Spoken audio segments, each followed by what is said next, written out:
The idea of a shadowy, secretive organization lurking behind the veil and curtain, pulling the strings of civilization, isn't exactly new. In fact, it's one of the oldest concepts in human culture, the idea of the Authoritarian Other, a structure of order that isn't determined by the will of the people, but by its own nefarious intentions, autonomous only to its devious machinations. Well, if you think that concept is worrying, fiction paints a much more terrifying picture. Hello horror fans and welcome back to the Scariest channel on YouTube, top 5 scary videos. As per usual, I'll be your horror host Jack Finch, as today we curiously take a look at the top 5 terrifying fictional organizations. Roll the clip. But this isn't the place to talk about it. This nice pen. Thank you.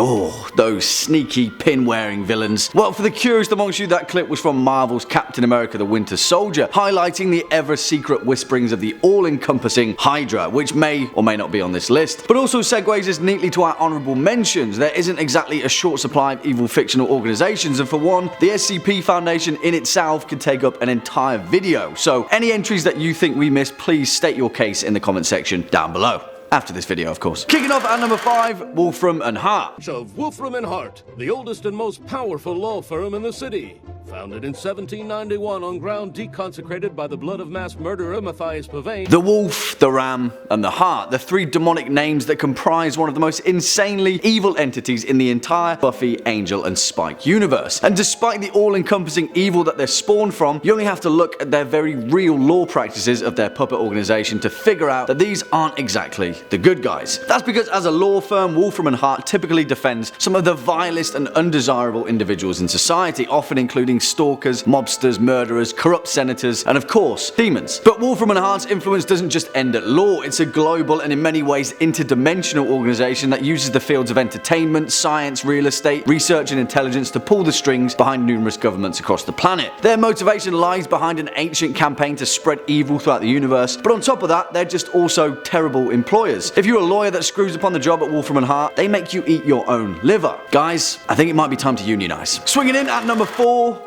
the Patriots. Before Zero gave birth to the Patriots, the US, China, and the Soviet Union formed a secret pact.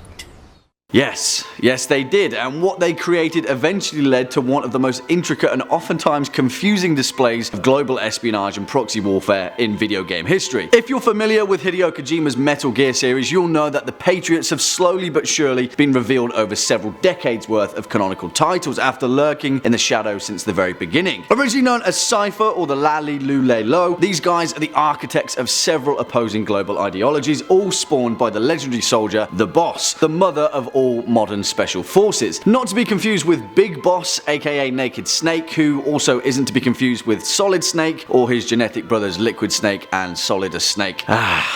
Told you it was slightly confusing. Either way though, the Patriots' ultimate intention resulted in the deaths of thousands upon thousands of innocent civilians and soldiers alike, who were all clueless toward the constant ideological battle that raged between the upper echelons of global and political power. So much so that their stalemate ultimately led to the creation of the infamous nuclear bipedal mechs, the Metal Gears. And they're really bad. Hey, pretty sure there's an allegory there. Coming in at number 3, Weyland Yutani. My name is Peter Weyland.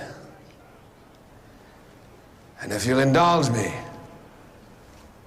I'd like to change the world. It's annoying really, because I'm sure given the right circumstances, the Weyland Yutani Corporation could have easily been the heroes of the Alien franchise, but sadly what they actually are is living proof that absolute power corrupts absolutely. Their trademark, building better worlds, sounds like a pure noble goal, but in actuality it painfully exhibits the worst aspects of corporate profiteering and the willingness to sacrifice decency and humanoid life in the endless pursuit of monetary profit. Also, they just can't help themselves when it comes to the xenomorph. And sometimes it begs the question, who's stalking who? It's explicitly demonstrated throughout the Alien, Predator and Prometheus series that Weyland will go to pretty much any and every length to achieve their ultimate aim of intergalactic domination, often at the price of human life, and the cold, calculated disregard for our shared ethical code of moral decency is often the sticking point in their fragile public relations. But this might throw a spanner in the works, because it's often suggested that the primary goal behind the company capturing the xenomorph is to create weaponry defenses out of their biology to ensure that humanity remains the elite species of the universe. Now, that's a moral dilemma if I've ever heard one. Next up at number 2,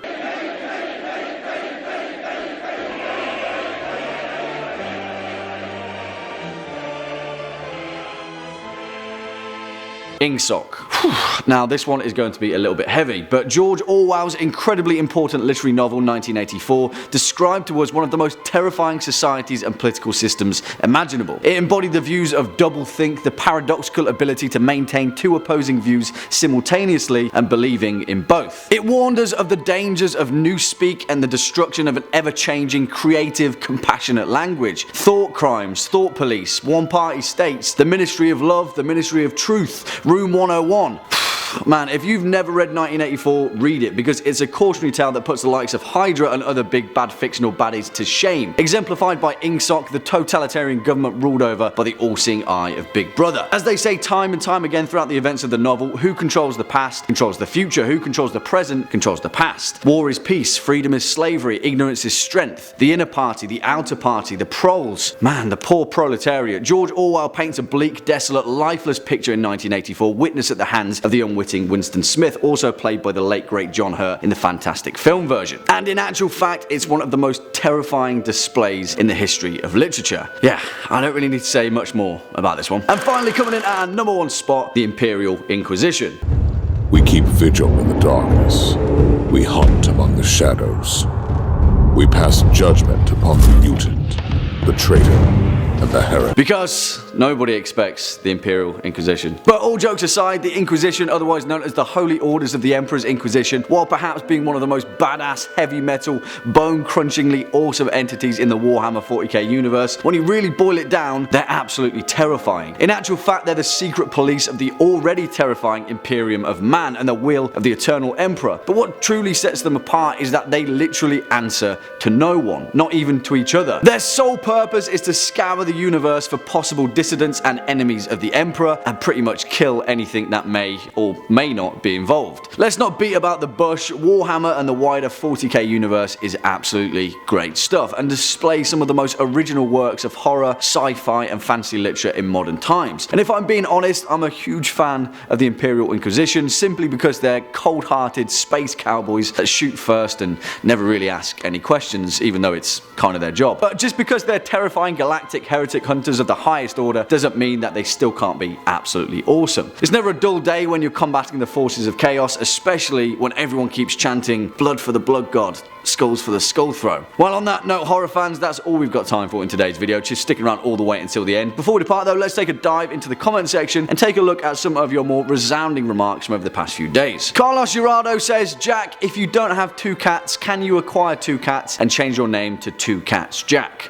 Well, Carlos, that's an incredibly specific request. In actual fact, I've had many feline friends since I was a kid, and I've loved them all equally. At one point, I even had 3. My current cat, whose name is Mango, is living it up back in England alongside my dog Ruby. I love them both very much. I miss you guys. Well guys, on that emotional moment, that's all we've got time for in today's video. Thanks for tuning into your daily dose of horror right here on the Scariest channel on YouTube. If you're a fan of this video, make sure to hit that thumbs up button as well as that subscribe bell, and I'll be seeing you in the next one. As per usual, I've been your horror host, Jack Finch. You've been watching Top 5 Scary videos, and until next time, you take it easy.